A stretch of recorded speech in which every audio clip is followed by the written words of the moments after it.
Welcome to the Seawall podcast. Please do us a favor. Share, like, comment. If you guys have input on what you think we should ask or ideas, please comment below. We would love to entertain that idea. Any guests that you'd like to see on or anything like that, just make sure you smash that like button. And I'm Matt Corright. I'm Nick Greer, and to my right here is, in 2014, was named the finest number 8 in the Northern Hemisphere, Samu Manoa. The man, the myth, the legend. The HITMAN. And that'll lead me to the first question I have. How did it feel, 3 years after you turned pro, to be named the finest number 8 in the Northern Hemisphere? I mean, that's a lot of countries, a lot of people, man. How did that feel, man? It felt dope, man. Especially to get that type of accolade, you know what I'm saying? Or even be named, because there's a lot of number 8s out there that I thought that was dope, you know what I'm saying? But to be named up there with those greats. Well, especially being an American, and it's not a normal sport over here, versus Northern Hemisphere has a lot of European countries, and that this sport is, like second nature. So to be an American over there playing in all those countries, and then to be named the finest number 8 out of all those countries and all the players that played up that spot, must have been it was like a mind blowing kind of. Like, it was cool. You know what I mean? To me, it felt cool to be up there and to be recognized, especially around your teammates. You know what I mean? The way I ball is just, I've been balling like that since a youngin'. So I know they was tripping out when I was balling overseas. It's American. You know what I'm saying? Like, they play rugby in America.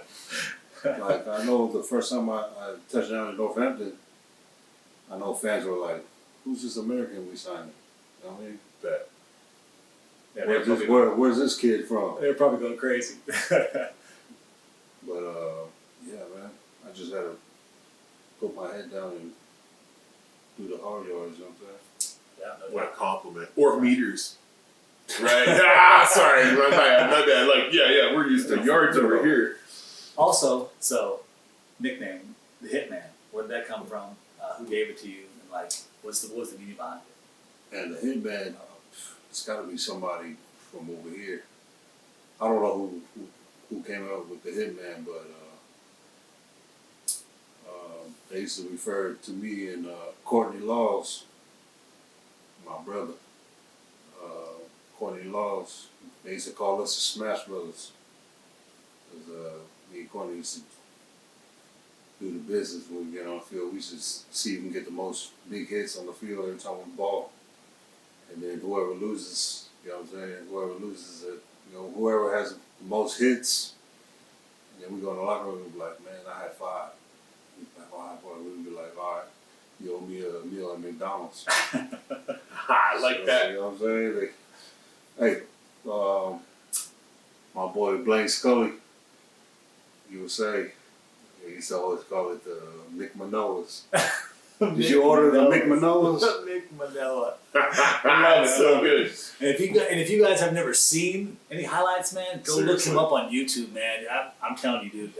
I went down a rabbit hole on all his highlights, man. I mean, my neck hurt watching those guys get hit, man. Yeah, that's kind of the fun of doing the homework. Dude. Doing the homework and getting to know you as a player on top of just the Seawolves.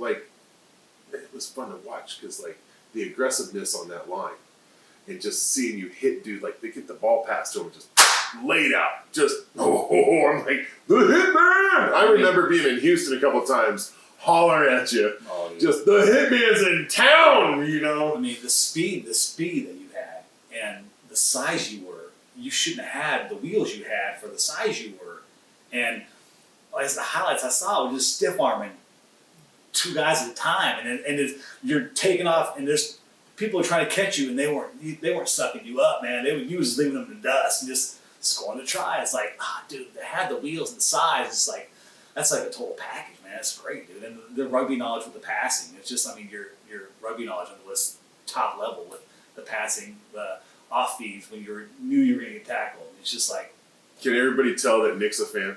Just Yeah, making sure I am we a all fan, know. dude. Okay, say My it. favorite player in MLB. Yeah, no, this is Favorite huge. player, This is dude. massive right now. Like, Nick is in his happy place, Favorite player. and I mean, Samu on is and off humoring field. him all day. On and off the field, man. I love it, dude. I love it. Yes, absolute gent.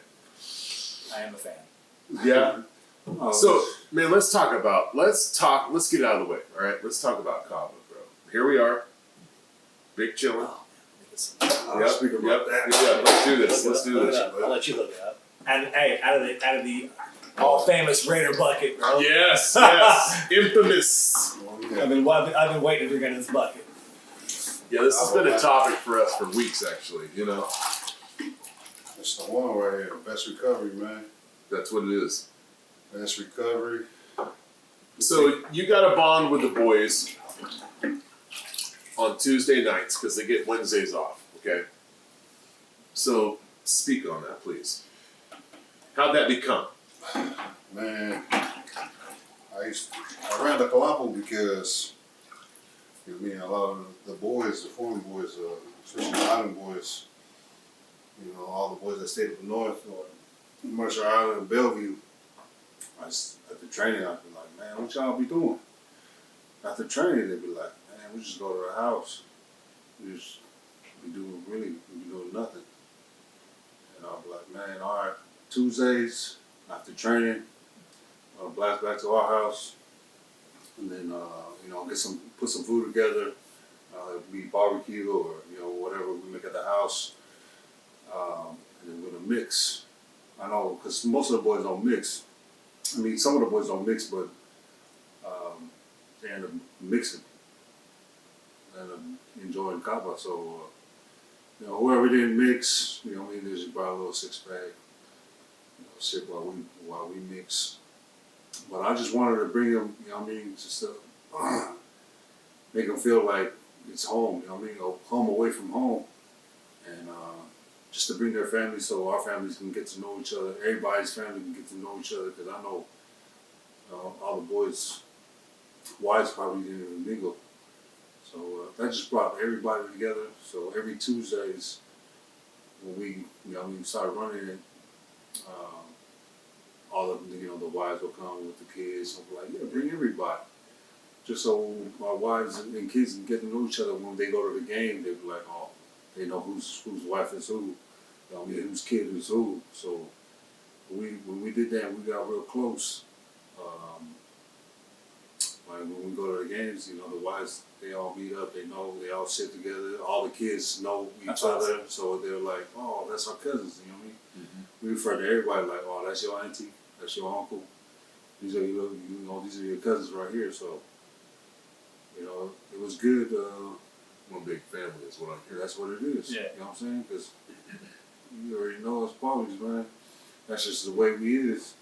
We see another Poly and, we invite them over, get to know their family, and then we just become family after That's that culture, man. It's, yeah, for sure. Yeah, it's That runs in us Poly folks. Man. God first, family second. You told me. Yeah, God first, family second. And we're obviously huge fans. We both got tribal tattoos of our own. Love it. Love it. Like huge influence on my life, anyways. So As a kid, like we've been kicking it for a minute. We've been having a long before this has been conversation going before on. So like some of this we're repeating. Let's be honest, but it's comfortable. We like it. I like the Kava. I'm It's digging Nick's first time actually. it. Yeah. Not the first time. Yeah, out of the Go back- bucket, go bro. back to the They're Raider big bucket, Raider bro. fans. Yeah. Yep. Everybody know this bucket. Kava boys. Oh yeah. You already know this bucket. Love So let's take you back before rugby. Yeah. In high school, man, I was kicking with Sam. Don't ask me to pronounce his last name. You might be able to, but I'm not gonna butcher it. So my Kava. But I was chatting with him when I was getting ink, and he gave me some interesting information that a position you played in football, and he asked me my position, what I thought first. And I was thinking either O lineman or like defensive end or linebacker. That's funny. I thought defensive end right away. Defensive end or linebacker. Yeah. I'm thinking like Max Crosby style or linebacker style, right? Like Yeah, 'cause Ronnie he's Lott big style, and quick, right? He And played- he said, out of the blue, you play quarterback because you had a freaking cannon for an arm. And is that true? Yeah, yeah. but you also on the way on he rolled over here, man. So on the way over, you also did say you played defensive end and linebacker. So we got some of it right. Oh yeah. Not the smart parts. I mean, you got to be a smart cat to be a QB, man. Oh, put me on the field, well, I'll get you the ball. Nah, man. When I was playing quarterback, I played quarterback in Mount Diablo High School, and then when I went to Hawaii, played at Radford. But when I was at QB in Radford, man, I was throwing dimes, and you know the receivers couldn't catch them, so because there was too much heat. You know what I'm saying? So there was like 2 receivers that were able to catch mine. So when it's time for me to QB, they'll put those 2 in, and then when the other 2 wide receivers come in, they'll switch me out and put my old boy Stephen Bond. They'll put him at QB because they know they can catch his balls that he's throwing. Yeah, man, I played QB in high school, bro. So tell us about the story we had. Tell us about the interception stories that you used to Man, on purpose. Tell us that story. I should throw interception on purpose so just so I can smack old boy. That's how much he loves hitting. You do interceptions on purpose so you can hit somebody. Why is he named the nickname? Hitman. Like, what? Yeah, because he likes to hit. Just saying. Yeah, man, Right? Fun times, man. That's awesome. That's The young awesome. blood in you. Yeah, huh? Yeah, it was fun though. So how did it feel? It's not unusual, but how did it feel when you got your first contract and went over to play professional rugby in Northampton? Like what was going through your mind? Like we asked about Marcus about his mindset about going about being at the draft and getting hearing his name called, being top 3 or top 5 or whatever. He was the third person picked. 3rd round. But no, Marcus was first. He was first round 3rd pick. But I want to I asked him what his head was going through, what he was thinking when he was at the event and heard his name called and got to go up there and do all the stand next to the commissioner or whatnot. What was your mindset when you were, picked up pro in European Premiership League? Well, it was, I just got back from going on tour overseas. We did a Europe tour with USA. So I just got back that Tuesday for being gone for a month. We did the Europe tour, and when I got back, my agent called me. He called me that night. He was like, "Hey, we got a team that's interested, and they want to fly you out." And I was like, "What team is this?" And he was like, "Oh, Northampton." Well, you got to fly it on Thursday, so you can catch a game as well, and then tour, meet the club and stuff like that. And then I was like, "Oh, all right." So I told my wife, I was like, "Man, I'm about to go back overseas on Thursday." She was like, "Oh, okay." So when I went overseas and I came back, I like what they was offering because, at that time the currency, the pound to the dollar was almost double. You know what I'm saying? Nice. So I was doing the calculation. When I got to the house, I was like, "Oh, I like this." You can float the But cost. you know what I'm saying? But because I'm thinking of, I wouldn't make that type of money just doing a 9-to-5 over here. So I was like, "Man, we got to do this." And I was telling my wife, I was like, "Man," she's like, "What, you gonna sign that contract?" I was like, "Yeah." And she's like, "Does that mean we're gonna be living in England, moving to England?" I was like, "Yeah, we're about to move." So she was like, "Man," it was tough because she's never been away from her family. You know what I'm saying? Yeah. Well, both of us, we've been, we're family oriented. So I know it's tough for her because she's never been away from her parents. And I was like, "Man, I don't, this is the only way we can make it out." You know what I'm saying? I told her, I was like, "We can always come back home. home will always be here. So let's take a chance. If we don't like it, then we can come back. But we'll never know if we, you know what I'm saying? Yeah. We can live in England, you know, we can at least say we lived in England. Yeah, right. So she was like, all right, let's ride then. We went out, and when I signed it, it didn't hit me till I hit first week of preseason. When I did the first week of preseason, I was just like, oh yeah, now we in it, you know what I'm saying? Like somebody pinched me kind of shit. Like, we in it now. Different atmosphere. Like, Oh yeah, for sure. Like the training was intense. Like this is something I've never done, you know what I'm saying? how was it compared to the Eagles training? Oh, he was training cupcakes, man. All right. Oh, interesting. Cupcakes, man. What was the difference? Like everything, I'll say everything. From training to nutrition to like physio work to like everything. Like that's the big leagues, you know what I'm saying? Yeah. Like if you, I can't not to talk down on the Eagles or playing professional here in the States, but it's like they take care of you. Like every little nigga, they won't even play you. They will not play you until you're 100%. They ain't desperate. They rather have you come back 100 than come back 75 or 95. You know what I mean? They want you 100. So they'll look after you. Nice. But That's yeah, awesome. when it hit me, bro, like, I'm rolling with the big dogs now. Like, you can say, like, what do you do? What type of work do you do? I'm a pro rugby player. I say, yeah, that's one of the same questions we have to Marcus. Like, now you can say, hey, I play professional rugby. It's like, how did that feel, man? That's awesome. That it He's sparked been it. making a career out of It it. sparked it up in you. Hey, man, I play pro rugby, dude. That's awesome. Like, I can hang with these cats. That's what I'm saying. Like, to me, it's something. It's a whole different. Yeah, because the top level I played was just international with the Eagles, but like the ball with some pros that's Yeah, the premiership, man. yeah, That's, you know what I'm saying? yeah. That's just a whole nother level. And then I was just like, in my mind, I was like, man, can I hang with these cats? After their preseason balling with these guys, I was like, oh, I can hang with these guys, bro. This is nothing. Because as you can see the videos back here, we got some highlight up there. I think it's what did you win in 2013 and 14 with Saints? Was it? Well, we did the double. We won the premiership and what cup is it? Didn't you get Player of the Year? Yeah, twice. Mm-hmm. Player of the year, supporters player. Yeah, I won that. Which is huge. I mean, when you're It is, recognized yeah. by your teammates at that level, Right. that's massive compliment. Yeah, it was. It was like, man, it was comedy too that night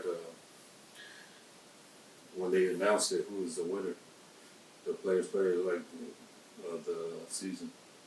Well, they had the video come up. It was the first music thing came out the speaker was California Love by Tupac. Oh, good Yes. stuff.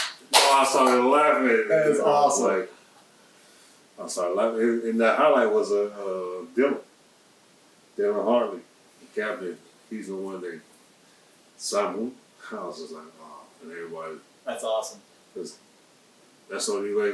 I mean, I already knew when they do California Love because they knew I was from Cali. Yeah.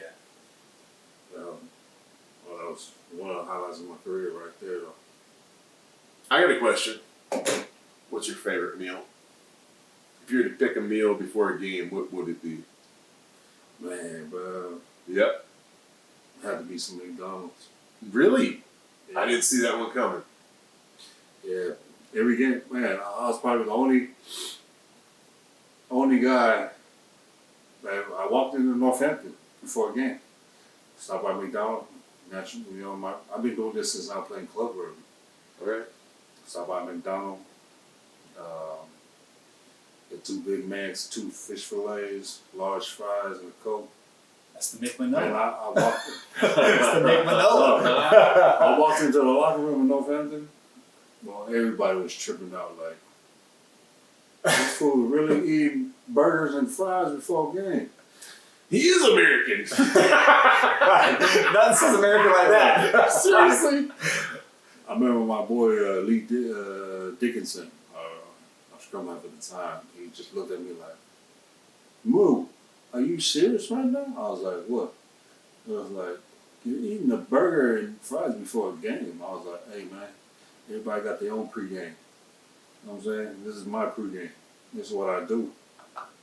So it's never changed. You know? It's only weird if it doesn't work. Right. Like Dill said, man. Different kind of character. That's awesome. I can go with that. That's the kind of stuff I like. That's the kind of stuff I like to hear, man. That's awesome, dude. The uniqueness of Yeah. it all. Oh yeah, man. So But then my nutritionist was on my Oh, bet. on me. Yeah. Samu, no more. I was like, man, Who ratted me out? don't do that. Don't do that. it's only pregame, man. It's only pregame meal. It's fine. Yeah. While everybody over there snacking on some granola bars, I'm over there smacking on a burger. Right. Fish fillet. Extra tartar. Man, so how was it winning? I mean, you've won a Major League Rugby title, but I mean, the premiership is hands above. So how was it winning that? I mean, that had to be a statement in your career as well. Winning that trophy, man. Hey, when we won that trophy, man, we just had my son. 24 hours before that, he was the youngest attendee at Twickenham. That's awesome. That's freaking awesome, dude. I was at the hospital, or not the hospital, we was at the house. We had him right after my team run. And I was just The like, day man, before, right? man, and my wife still pulled up to the game. Dude, your girl loves. So if you don't lie, I know his is- wife, Lo. She is, man. Respect. She's awesome, dude. She the one. She is awesome. Yeah. And the love you have for that queen, respect, sir. Oh, Absolutely. Amazing. man,